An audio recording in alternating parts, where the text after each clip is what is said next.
Olá, turma! Vamos para mais uma aula de ciências, aula para o 7º ano. Vamos lembrar o que a gente viu sobre os peixes na aula passada, né? Hoje a gente vai falar somente da reprodução dos peixes. Então, antes de começar a reprodução dos peixes, vamos fazer aquele apanhado, aquele resumo do que vimos na aula passada sobre os peixes. É um assunto bem simples, bem fácil. Vamos lá. Vimos que os peixes são animais vertebrados, pecilotérmicos. O que quer dizer esse nome pecilotérmicos? É uma classificação para quem consegue ou não manter a temperatura do corpo. Então, os peixes não conseguem manter sua temperatura do corpo constante. Ela vai variar de acordo com a temperatura do ambiente. Por isso que eles são classificados como pecilotérmicos ou também chamados de ectotérmicos, ok? Vimos também que os peixes são divididos em dois grupos. Os condrictes são peixes que vão possuir estrutura de sustentação, as cartilagens, e os osteíctes, que vão possuir estrutura de sustentação, os ossos, ok? Que a gente chama popularmente de espinhas. Vimos também a forma de respiração dos peixes, que é a respiração por brânquias, onde a água entra pela boca e sai, é filtrado pelas brânquias e sai pela estrutura, que vai variar. Se for um peixe ósseo, ele vai ter aquelas estruturas que abre e fecha uma só, chamada de opérculo. Se for condrictes, como um tubarão, por exemplo, vão ter fendas branquiais, ok? Veja que são características que diferem esses dois grupos, características diferentes. Outra característica diferente é a sua estrutura que reveste o corpo. Nos peixes condrictes, são raias e tubarões, eles vão ter placoides como estruturas que vão fazer como se fosse a função de escamas, ok? Só que eles não têm escamas, eles vão ter placoides, são estruturas muito pequenininhas que podem ser substituídas quando algum é lesado ou cai por algum motivo. Então, dá esse aspecto de lixa na pele. Já os peixes ósseos, eles vão ter escamas que não são substituídas. Se uma escama cair por algum motivo, não vai ter outra. Ou pode possuir, como outras estruturas, espinhos, é o caso do baiacu, ou não vai possuir nem escamas nem espinhos, chamados de peixes de couro. Falamos também sobre uma estrutura que vai auxiliar na flutuação do peixe, chamada bexiga natatória, que também pode ser chamada de bexiga gasosa, ok? Vimos também uma estrutura que vai auxiliar na parte sensorial desse peixe, né? Que seriam as linhas laterais, que vai possuir tanto o peixe ósseo quanto o peixe cartilaginoso. Eles vão ter essa linha lateral, por isso eles conseguem se locomover muito bem na água em relação à pressão dos peixes, a pressão do ambiente, nadam muito bem em cardumes graças a essa característica. As narinas presentes nos peixes têm função olfativa ou olfatória, ok? Vão sentir cheiros e não para respiração. Uma outra coisa importante que eu esqueci de falar agora foi a bexiga natatória ou bexiga gasosa, que é uma característica apenas de peixe ósseo, de condrictes, ou de osteíctes, perdão. Apenas de peixe ósseo osteícte. Uma outra coisa que eu tenho para falar para vocês, para não esquecer, que são bastante, né? Uma outra coisa em relação aos peixes já falei da flutuação, já falei da estrutura, assim as nadadeiras, né, que vai ter a função de locomoção aí, e lembrando que os peixes têm formato hidrodinâmico. Fizemos todo esse apanhado em 4 minutos, ó. Vamos agora falar um pouquinho sobre reprodução dos peixes. Vamos lá. Em geral, os peixes, apresentam sexos separados, mas não existem espécies hermafroditas. Então, não tem espécie que vai ter tanto sexo masculino quanto sexo feminino. É macho e fêmea, ok? Só que vai existir uma diferença de reprodução em relação aos condrictes e aos osteíctes. Vamos lá. Vamos falar um pouquinho da reprodução dos condrictes. Aqui eu tenho um exemplo como um tubarão, ok? Vou fazer a leitura primeiro desse texto, que deve estar um pouquinho mais tortinho para vocês aí, né? Mas vou ler para vocês, ok? Ó, as fêmeas possui 2 ovários. Olha que ideia legal, olha que característica interessante, né? Dentro dos quais os ovários amadurecem. Os ovócitos, amadurecem. Os espermatozoides são produzidos nos testículos. E isso de tubarões diferentes, sexos, cada um com seu sexo produzindo o gameta adequado. Os peixes cartilaginosos podem ser ovíparos, ovos, ovovivíparos, quando o ovo se desenvolve dentro da fêmea, ou ovivíparos, ok? Então, a gente tem aqui a característica em relação a eles, os testículos e o ovário. E, gente, tem uma estrutura bem interessante aqui neles, que seriam a região do clasper. Olha que legal. O clasper é uma região que vai sair, vai ser posta para fora em relação aos machos. Então, os machos põem o clasper para fora e introduz dentro da fêmea com espermatozoides, ok? Vamos agora ver a reprodução nos peixes ósseos. Vamos falar agora da reprodução dos peixes ósseos. Acabamos de ver do peixe cartilaginoso, agora vamos para o peixe ósseo, para a gente fechar esse processo de reprodução agora. Ó, no peixe ósseo vai acontecer algo diferente, não vai ser interna, ok? Lá nos condictes que a gente viu agora, o clasper colocava dentro da fêmea os espermatozoides. Então, a fecundação era interna. Já no peixe ósseo, a fecundação vai ser externa. Atenção aqui, ó. A fecundação externa, a maior parte desses peixes é ovíparo, põe ovos, ok? Os ovos são postos para fora do corpo e é fecundado fora do corpo, vou explicar melhor já. E há um estágio larval, na qual os peixes aí são chamados de alevinos. Atenção aqui em relação a essa imagem, ok? Ó, temos aqui a liberação desses ovos no ambiente. Lembrando que as fêmeas liberam o ovo no ambiente e em seguida o macho libera os espermatozoides. Então, a fecundação vai acontecer na água, ok? Então, o ovo vai ser gerado, o embrião vai ser gerado dentro de um ovo. Esse ovo é gelatinoso, não tem casca dura. E após a eclosão, eu vou dizer que esse estágio aqui, eu vou chamar esses peixes menores de alevinos, ok? E esse ciclo se recomeça até ele chegar à fase adulta. Então, não esqueçam. Nos condrictes, a fecundação vai ser externa. Esse filhote pode se desenvolver dentro de um ovo, dentro da fêmea ou fora do corpo dela. Ele vai continuar se desenvolvendo aí por ovos, ok? Já no peixe osteíctes, a fecundação vai ser externa. E no seu processo de desenvolvimento, na sua fase larval, o peixe é chamado de alevino. Alevino, ok? Vamos lá.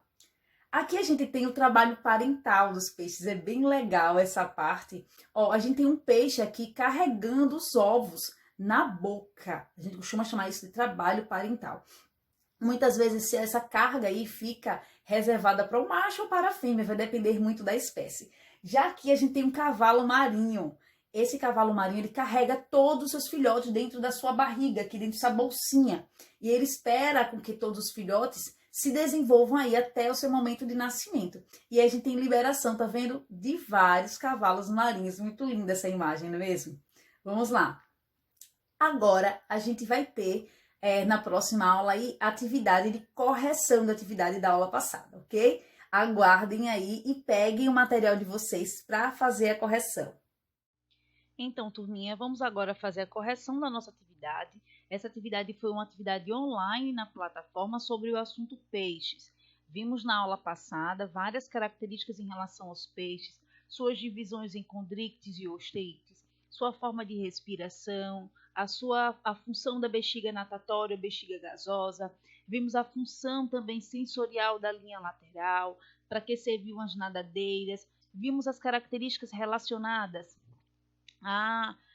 o revestimento do corpo dos peixes. Então, agora a gente vai para a correção daquela atividade online. A atividade foi da data 14/8/2020, ok? Atividade da aula passada.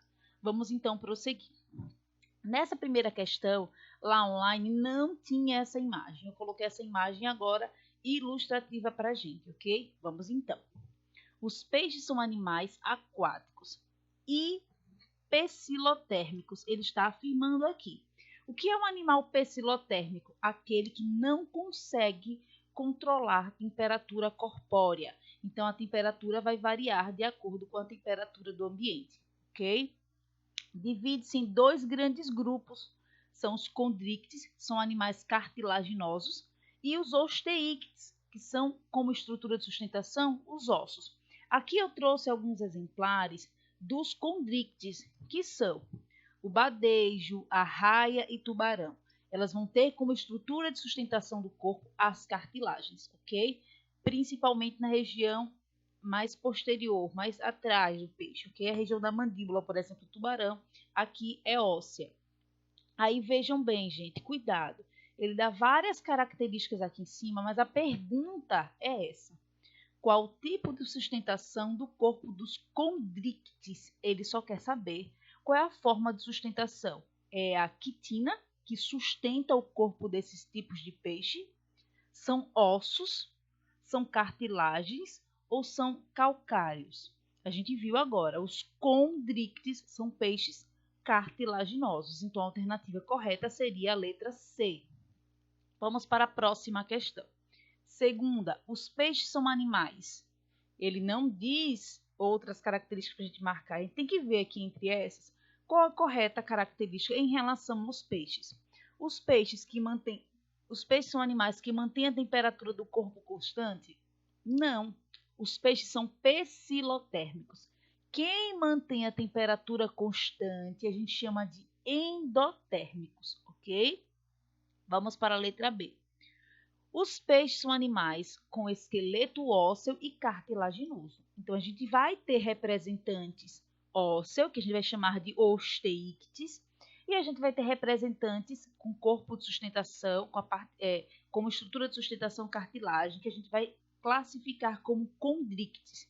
Então, essa alternativa é a verdadeira. E por que essas outras não, professora? Assim, a senhora disse lá nos slides que existia peixes pulmonados, mas eu quero saber aqui a maioria. As espécies pulmonadas são muito poucas. Então, a principal forma de respiração aqui são a respiração branquial.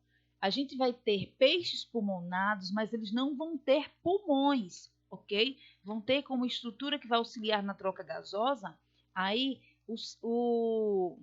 a bexiga natatória. Então, quando eu falo aqui respiração pulmonar, é quando vai ter pulmões, ok? Lá no assunto eu falei sobre os peixes pulmonados, é que eles conseguem ir até a superfície, capturar o ar do ambiente, porém não existe pulmões, ok? Com circulação aberta. Mentira, não é verdade. A circulação é fechada porque o sangue passa por dentro de vasos sanguíneos, ok? Quando ele fala aberta é porque não tem essa característica de passar por dentro dos vasos. Vamos para a próxima questão. Terceira. Os peixes. Vamos ver as características dos peixes para a gente marcar aqui. Tem formato hidrodinâmico. O que é essa característica aqui, hidrodinâmico? Hidro quer dizer água. Então, são animais que vão ter o corpo adaptado à sua locomoção na água? Sim, essa é a alternativa verdadeira. Eu coloquei até um gifzinho aqui. A gente vai ter tanto eles achatados ventralmente, como, por exemplo, o corpo das raias. Isso é uma adaptação também para nadar melhor. São todos aerodinâmicos, eles não se locomovem no ar, ok? Tem corpo alongado e cabeça delimitada? Não é característica.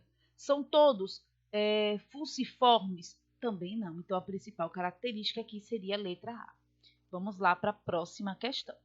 Bem interessante também essa questão. Lá na questão de vocês, já vem com essa imagem, já está até marcadinho ali, ó. Já vem com essa imagem. Vamos fazer a leitura e vamos identificar o que ele quer saber. Observe-se a figura abaixo. A gente viu aqui todas essas estruturas, como olhos, opérculo, que é a estrutura que vai recobrir as brânquias. Isso é uma característica apenas do peixe ósseo.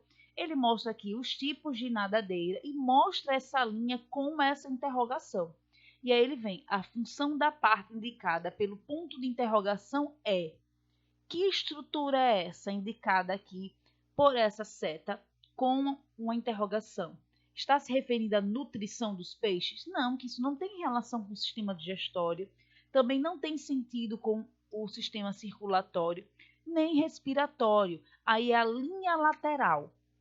A função das linhas laterais é funcionar com uma parte sensorial dos peixes. Ela está adaptada aí à flutuação, ela consegue detectar a pressão do ambiente, porque os peixes eles não conseguem ir para grandes profundidades, só os mais adaptados. Então, a linha lateral confere também essa sensibilidade.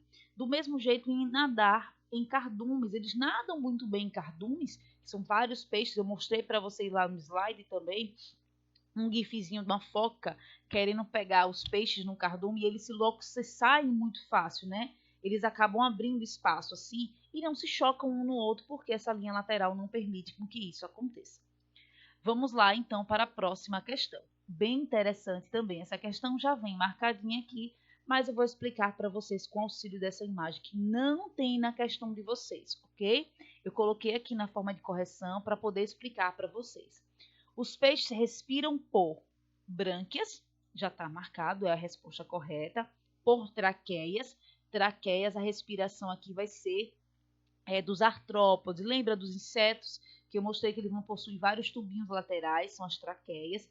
Respiração pulmonar, não, quem vai realizar a respiração pulmonar, por exemplo, são os seres humanos. E a respiração pela pele, que também pode ser chamada de cutânea. Quem vai realizar isso aí, lembra lá dos anelídeos? As minhocas respiravam pela pele, então não são características dos peixes. Vamos entender aqui como vai acontecer esse processo de troca gasosa. A diferença vai ser pouco entre peixes ósseos e cartilaginosos. Nos peixes cartilaginosos, como por exemplo o tubarão, no lugar do opérculo, que é essa estrutura que cobre as brânquias aqui, eles vão ter várias linhas chamadas de linhas laterais. Isso nos cartilaginosos, que são os condríctes. No osteíctide, a única mudança é a presença desse opérculo. A respiração é a mesma. Como professora, a água vai entrar pela boca, vai carregar também gases, entre eles o gás oxigênio, que é o O2, ok? Vai vir junto com a água. Vai entrar pela boca e vai passar pelas brânquias. Aqui as brânquias vermelhinhas, Aqui as brânquias vão ter a função, vão fazer a troca gasosa. As brânquias vão retirar da água o oxigênio e vai devolver à água o CO2. Então, quando a água sair pela brânquia, vai sair com ele o CO2 e o oxigênio vai se manter na corrente sanguínea dos peixes. E a corrente sanguínea traz esse gás carbônico para ser eliminado. Então, é assim que acontece a troca gasosa nos peixes, ok? Vamos lá para a próxima questão. Quinta, também já vem marcadinha aqui, mas vamos observar. Essa imagem não tem lá no livro de vocês, ou não tem na questão de vocês, ok? Eu coloquei aqui para na hora da correção poder explicar ainda melhor para vocês. Na maioria dos peixes ósseo, o órgão responsável pela manutenção do equilíbrio hidrostático. O que é isso? É o seu equilíbrio em subir e descer na água com facilidade. Com o meio é denominada o quê? Bexiga natatória. Lembra dessa bolsinha que se enche de ar para facilitar a flutuação do peixe? Tá aqui o nome, Lá no livro de vocês tem uma imagem no final da página, lá do assunto de peixes, que é uma esqueminha mostrando o peixe em uma região de um rio mais alto, que ele conseguiu flutuar porque ele encheu essa bolsinha como se fosse uma bexiga, um balão de festa. Encheu, então ele conseguiu ficar mais leve e flutuar. Então, essa característica relacionada ao equilíbrio nos peixes ósseos, porque eles são peixes mais pesados, é a bexiga natatória. As brânquias, a função é respiração. As nadadeiras, a função é apenas locomoção, não é equilíbrio hidrostático. E nem a linha lateral, porque a linha lateral, a função é sensorial, a gente já viu. Vamos para, terminamos, foram só 5 questõezinhas na plataforma. Como atividade para casa de vocês, no módulo 3 do livro, vocês vão responder as questões da página 207 e 208, ainda sobre os peixes, ok? A gente vai fechar o assunto de peixes com isso aí. Vocês viram na aula de hoje agora a reprodução deles, que ficou faltando da aula passada. E agora, vocês vão fechar esse conteúdo respondendo as questões da página 207 e 208, lembrando que é o módulo 3 do livro de vocês, ok? Um cheiro para todos e até a nossa próxima aula.